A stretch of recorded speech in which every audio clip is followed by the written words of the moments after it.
नमस्कार दोस्तों, गोरानी learning centre में आपका स्वागत है। हम इस वीडियो में देखेंगे कि जब भी हम सोनी सेट्स में ज़्यादातर W800C, 800D, 950C और 950D में टिकोन बोर्ड रिप्लेस करते हैं या तो EMC डंप राइट करते हैं, तो बैकलाइट ऑन होने का जो टाइम है वो बहुत ज़्यादा लंबा हो जाता है, वो जल्दी स्टार्ट नहीं होती है, जिसकी वजह से सोनी लोगो डिस्प्ले नहीं होता है और वो एंड्रॉयड एनिमेशन से स्टार्ट होता है। आसानी से ओरिजिनल जैसे बनाने के लिए कुछ मॉडिफिकेशंस आज मैं दिखाने वाला हूँ।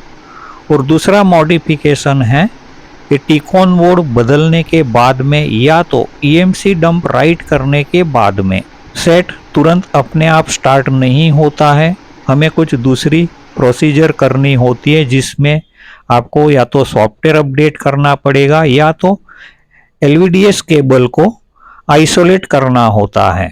तो एक सिंपल ट्रिक है यहाँ पर। LVDS कनेक्टर जो मेन बोर्ड पर है वहाँ पर आपको 3 लाइन के कनेक्शन कट करने हैं। जैसे ही LVDS लाइन खत्म होती है वहाँ से आपको 3 रजिस्टर ओपन कर देने हैं जो यहाँ पे मार्क किए हुए हैं, या तो अगर ट्रैक्स हैं तो वो 3 ट्रैकों को कट कर देना है। तो चलिए देखते हैं कि इस सर्किट से हमें किस तरह से कनेक्शंस क्रिएट करने हैं। तो जैसे ये LED ड्राइवर बोर्ड है, यहाँ पर हमें BL-ON टर्मिनल इस पॉइंट पे मिलेगा और डिमर पॉइंट उसके नेक्स्ट टू पॉइंट पे डिमर पॉइंट है।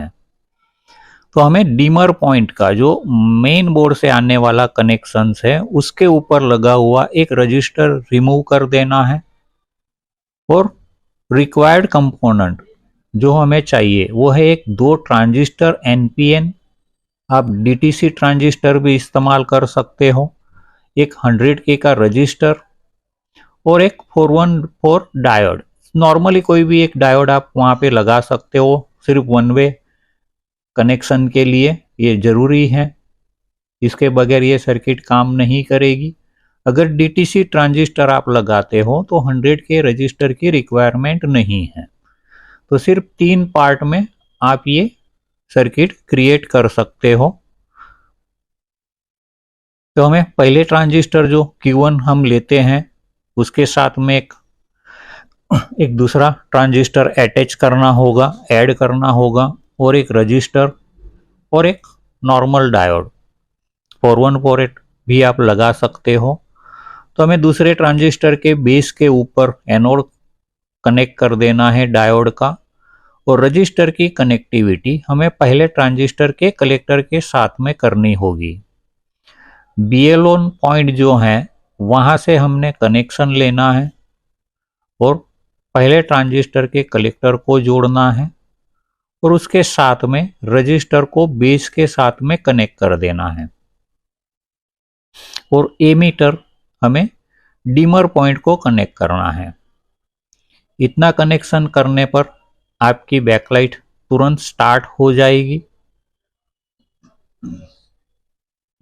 अब दूसरे ट्रांजिस्टर जब BL-ON ऑन होता है तब मुझे ये ट्रांजिस्टर स्विच ऑफ कर देना पड़ेगा। तो इसे स्विच ऑफ करने के लिए मुझे इस ट्रांजिस्टर को ऑन करना पड़ेगा। अब जब डिमर आएगा तब ये ट्रांजिस्टर स्विच ऑफ हो जाना चाहिए। तो उसे स्विच ऑफ करने के लिए मुझे उसका बेस वोल्टेज ड्रॉप कर देना पड़ेगा। तो उसके लिए मुझे इस ट्रांजिस्टर का बेस Q2 ट्रांजिस्टर के कलेक्टर के साथ में जोड़ना है और डिमर पॉइंट जो है उसका कनेक्शन मुझे बेस के ऊपर देना है। तो ये सर्किट से अब डिमर आउटपुट निकलना बंद हो जाएगा, हमारी बैकलाइट बंद होगी, लेकिन हमें डिमर की मदद से वापस बैकलाइट चालू करनी है। तो जो हमने डायोड लगाया है उसका कैथोड हमें डिमर लाइन के साथ में जोड़ना होगा। तो हमारी बैकलाइट वेरिएबल डिमर के हिसाब से काम करना स्टार्ट करेगी। ये एक सिंपल सी सर्किट आपको ऐड करनी होगी जब भी आप टिकोन बदलते हैं या ईएमसी डंप राइट करते हैं तो बैकलाइट चालू होने के लिए बहुत टाइम लगता है, सोनी लोगो दिखता नहीं है और वो एंड्रॉयड एनिमेशन से स्टार्ट होता है। तो धन्यवाद दोस्तों, जुड़े रहें गोरानी लर्निंग सेंटर के साथ में। जय हिंद, जय भारत।